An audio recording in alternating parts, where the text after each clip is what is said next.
Indian premier league ക്രിക്കറ്റിൽ 5 തവണ കിരീടമുയർത്തിയ Mumbai Indians ഇപ്പോൾ പിള്ളേരൊക്കെ പറയും പോലെ അടിവാരത്താണ്. അവസാന സ്ഥാനത്തിനായി ലക്നൗ സൂപ്പർ ജയൻസുമായി പൊരിഞ്ഞ പോരാട്ടം. എന്നാൽ ഇതൊന്നുമായിരുന്നില്ല ആരാധകരുടെ മുംബൈ. മുറിച്ചിട്ടാലും മുറി കൂടുന്ന, ചാരമായാലും പൊള്ളിക്കാൻ പോന്ന കരുത്തും മനസ്സാന്നിധ്യവുമുള്ളവർ. അതുകൊണ്ടാണ് മുംബൈ 5 കളി തോറ്റാലും 6 കളി തോറ്റാലും എതിരാളികൾ ഒരു പരിധിക്കപ്പുറം പരിഹസിക്കാതെ നിൽക്കുന്നത്. കാരണം അവർക്കറിയാം മുംബൈയാണ് ഏത് നിമിഷവും കയറി വരുമെന്ന്. ആ പ്രതാപവും ഒത്തൊരുമയുമൊക്കെ പോയി. മുംബൈ ഇപ്പോൾ പല ഗ്രൂപ്പുകളിലായി കളിക്കുന്ന സംഘം മാത്രമായി. നോക്കൂ, സീസണിന് മുമ്പ് എല്ലാ പോരായ്മകളും നികത്തിയാണ് മുംബൈ ഒരുങ്ങിയത്. ബാറ്റിങ്ങിലും ബൗളിങ്ങിലും ഓൾറൗണ്ടർമാരിലുമെല്ലാം ഏറ്റവും മികച്ചവരെ തന്നെ ടീമിൽ നിലനിർത്തിയും ഉൾപ്പെടുത്തിയും മുംബൈ കോപ്പുകൂട്ടി. ജസ്പ്രീത് ബുംറയും ട്രെന്റ് ബോൾട്ടും ഹാർദിക് പാണ്ഡ്യയും അശ്വിനി കുമാറും അള്ള ഗസൻഫറും മിച്ചൽ സാന്ററും അടക്കമുള്ള ബൗളിംഗ് വൈവിധ്യം, റിക്കൽട്ടണും ഡീകോക്കും രോഹിത്തും സൂര്യകുമാർ യാദവും തിലക് വർമ്മയും അടങ്ങുന്ന ബാറ്റിംഗ്, വിൽജാക്സ് ഉൾപ്പെടുന്ന ഓൾറൗണ്ട് മികവ്, എല്ലാ മേഖലയിലും മുംബൈക്ക് താരങ്ങളുണ്ട്. പക്ഷേ ഇവരെയെല്ലാം ഒത്തൊരുമിച്ച് കൊണ്ടുപോകാൻ തക്ക പാകത്തിലൊരു ക്യാപ്റ്റനില്ല. ശരിക്കും യോദ്ധാക്കൾ ഒരുപാടുണ്ട്. അവരെ നയിക്കാനൊരു രാജാവില്ലാതെ പോയി. നിങ്ങൾക്ക് അടി കിട്ടിക്കൊണ്ടിരിക്കുമ്പോൾ ഉള്ള അവസരങ്ങളും കൂടി പാഴാക്കിയാൽ പിന്നെ ദൈവത്തിന് പോലും നിങ്ങളെ രക്ഷിക്കാൻ കഴിയില്ല. രൂക്ഷമായി വിമർശിക്കുകയാണ് വീരേന്ദർ സെവാഗ്. ഷാർദുൽ ഠാക്കൂറിന് ഒരു ഓവറെങ്കിലും നൽകാമായിരുന്നു. എത്ര റൺസ് പഴങ്ങിയാലും വിക്കറ്റ് വീഴ്ത്തുന്ന ബൗളറാണ് താക്കൂർ. ഇമ്പാക്ട് പ്ലെയറായി ഇറക്കിയ താരത്തെ, ഇത്രയും എക്സ്പീരിയൻസ്ഡായ ഒരു താരത്തെ പരീക്ഷിക്കുക പോലും ചെയ്യാത്ത പാണ്ഡ്യയെ എന്തു പറയാനാണ്? ചേസിംഗ് ഈസിയായ വാങ്കഡയിൽ ടോസ് കിട്ടിയിട്ടും ആദ്യം ബാറ്റ് ചെയ്യാൻ പാണ്ഡ്യ തീരുമാനിച്ചതിന് പിന്നിൽ എന്താവും കാരണം? ചേസിങ്ങിൽ പാണ്ഡ്യയ്ക്ക് സ്വന്തം ബാറ്റർമാരെ വിശ്വാസമില്ലേ? Power പ്ലേയിൽ 92 runs വിട്ടുകൊടുത്തിരിക്കുന്നു. അതും ഇത്രയും മികച്ച ബോളർമാരുള്ള മുംബൈ. 1.5 മാസം മുമ്പ് ലോകകപ്പ് ജയിച്ച ഇന്ത്യൻ ടീമിലെ 4 പേരുണ്ട് മുംബൈയിൽ.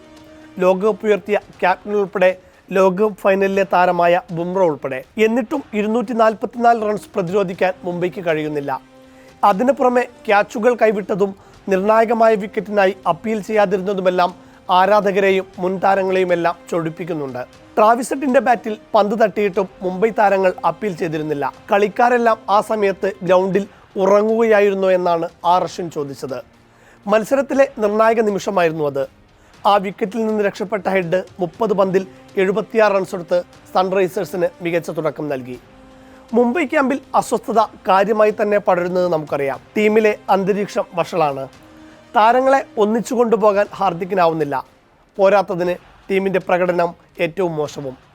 കഴിഞ്ഞ മത്സരത്തിനിടെ പരസ്യമായി അതൃപ്തി പ്രകടിപ്പിച്ച് സ്റ്റേഡിയത്തിൽ നിന്നിറങ്ങിപ്പോയ ടീം ഉടമ ആകാശ് അംബാനിയെയും നാം കണ്ടതാണ്. ഈ സാഹചര്യത്തിലാണ് അടുത്ത സീസണിൽ ടീം മൊത്തത്തിൽ അഴിച്ചു പണിയുമെന്ന റിപ്പോർട്ടുകൾ പുറത്തുവരുന്നത്.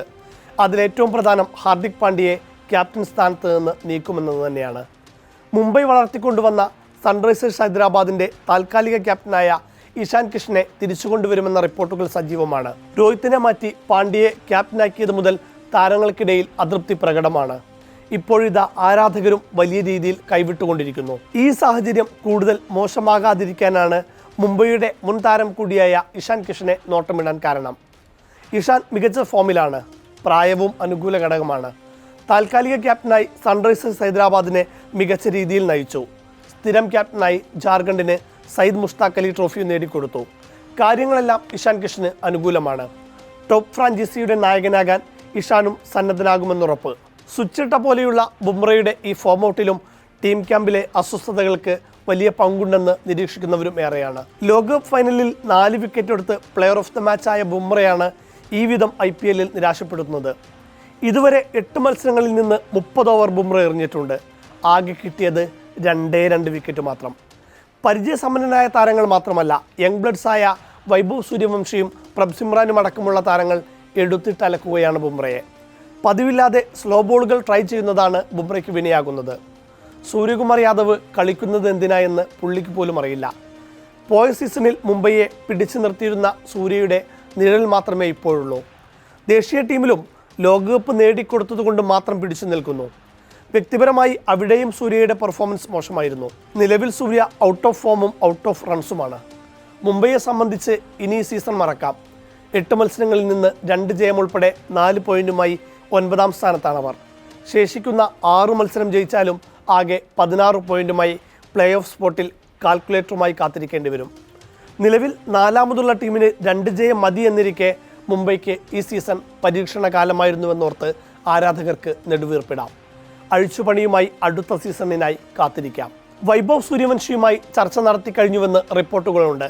ഒപ്പം ഹാർദിക്കിന് പകരം ഇഷാൻ കിഷനെ ക്യാപ്റ്റനാക്കി തിരിച്ചുകൊണ്ടുവരുമോ എന്നും കാത്തിരുന്ന് കാണാം.